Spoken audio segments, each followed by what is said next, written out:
The United States houses more human beings in prisons than any other country in the world. This is true whether you're counting total numbers or in relation to population size. This wasn't always the case. The number of prisoners in the US began to rise dramatically in the 1970s.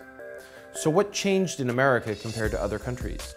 While there are several competing theories, a look at the data reveals that a significant part of the prison growth in the last 40 years has been driven by the war on drugs. Here's the data. By 1980, there were over 315,000 prisoners in state and federal facilities.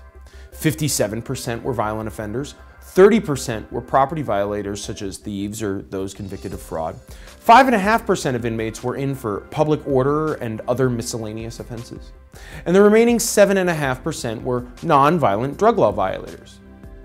10 years later, the drug war had grown, and the total American prison population had more than doubled to over 740,000 inmates.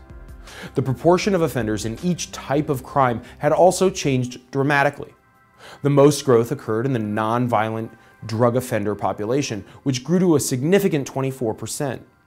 And this last statistic actually understates the influence of the drug war on prison populations. Many studies have shown that drug prohibition causes violent crime by leading to the formation of gangs and cartels. And thus it is safe to say that the number of violent criminals under prohibition is higher than it would otherwise be. From 1990 to 2000, the drug-driven population growth continued. By 2000, the total prison population had almost doubled again to over 1.3 million inmates. And by 2010, the prison population was up to 1.6 million people. The growth has started to settle and even decline in recent years, but the proportions of offenses are retaining their post-1990 levels. America's unique methods of enforcing drug prohibition seem to parallel its unique prison population. And one has to ask, is our country really better off with so many nonviolent drug offenders behind bars?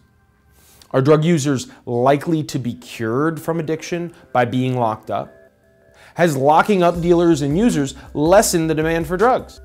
Certainly, the effects on overall usage could not be called a success. And yet we spend billions every year on this war and lock up hundreds of thousands. Surely there must be a less costly approach to addressing drug use in America.